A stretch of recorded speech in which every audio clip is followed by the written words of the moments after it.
Je m'appelle David Cage, j'ai 44 ans. Je suis créateur de jeux vidéo.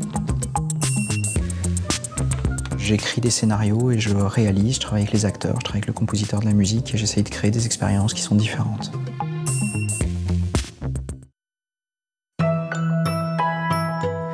C'est Mulhouse. J'y suis né, j'y ai vécu jusqu'à l'âge de 18 ans. J'ai fait mes études, évidemment, et ma famille est encore en Alsace. Je suis vraiment né, j'ai grandi avec les jeux vidéo, puisque j'avais, je pense, une dizaine d'années quand les premiers jeux vidéo commerciaux sont apparus. Et je me rappelle de cette époque un peu étrange aujourd'hui, où quand on allait dans un magasin, le rayon jeux vidéo, c'était 2 boîtes sur une étagère. Je suis tombé dedans un peu comme ça.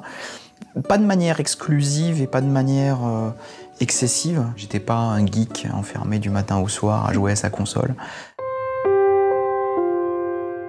Quand je termine mes études, je vais brièvement à Strasbourg faire une fac de sciences éco pour laquelle j'ai pas vraiment d'affinité, mais je me mets à écrire le jeu vidéo auquel je rêve de jouer, qui s'appelle Nomad Soul, qui est un jeu extrêmement ambitieux puisqu'il s'agit de créer une ville entière en temps réel. C'était une époque qui était assez intéressante, assez différente de celle qu'on connaît aujourd'hui. C'était l'époque du jeu vidéo un peu rock'n'roll. On faisait des jeux à 10 dans un garage en mangeant des pizzas et voilà, ça a énormément changé parce que cette époque est définitivement révolue. C'est vrai qu'aujourd'hui, le jeu vidéo est une industrie. On est plusieurs centaines de personnes pour fabriquer un jeu et voilà, c'est une autre époque. C'est pas faire de la nostalgie, mais c'est de se dire c'était autrement.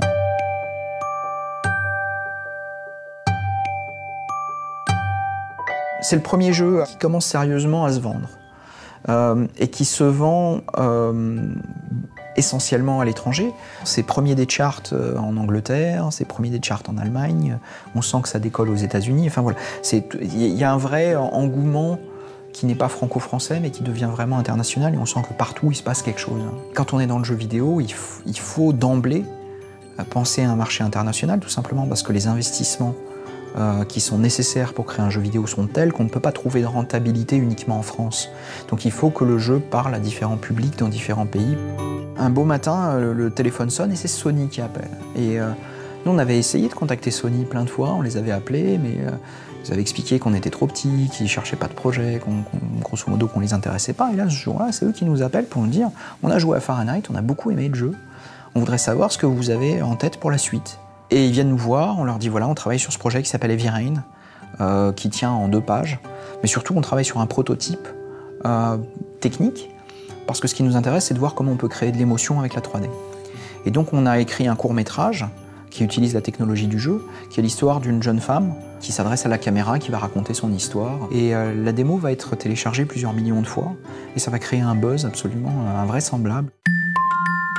Sony revient vers nous, on nous dit « Bon, l'accueil a été excellent. Visiblement, vous avez tenu vos engagements, vous avez créé quelque chose d'original qui intéresse les gens, vous avez respecté les délais et la qualité. » Donc on va leur pitcher ce projet qui s'appelle Heavy Rain, qui est un autre projet totalement improbable. Et ils disent « Bon, ok, allons-y. » Et on est parti pour travailler avec Sony, nous, petits développeurs français. Heavy Rain, c'est vraiment un tournant. Aujourd'hui, on en a vendu un peu plus de 3,5 millions, exclusivement sur PlayStation 3, ce qui correspond à un vrai succès international. Beyond, c'est le dernier pari déraisonnable en date. 3 rencontres extraordinaires. La première avec Ellen Page, qu'on a vu dans Juno, qu'on a vu dans Inception. Deuxième rencontre, c'est Willem Dafoe, qui est un monument du cinéma, qui a travaillé sur Dernière tentation du Christ, Mississippi Burning, Platoon.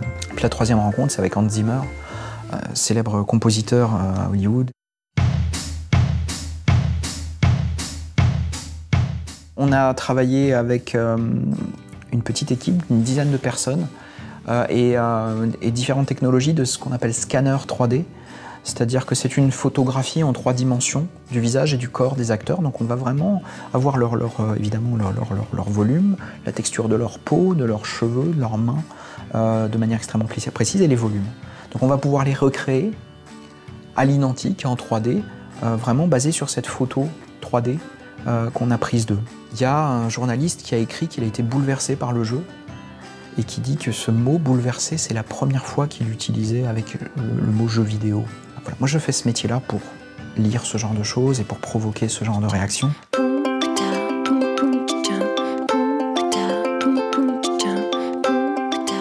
Ce qu'il y a d'un peu particulier chez les créateurs français, c'est peut-être un côté un peu charmant et romantique, pas toujours très pragmatique, et je suis bien placé pour le savoir. Mais on a envie de changer les choses, on a envie de bouger les lignes, on a envie d'être un peu... de sortir des sentiers battus. Et ça, je pense qu'il y a quelque chose de français là-dedans.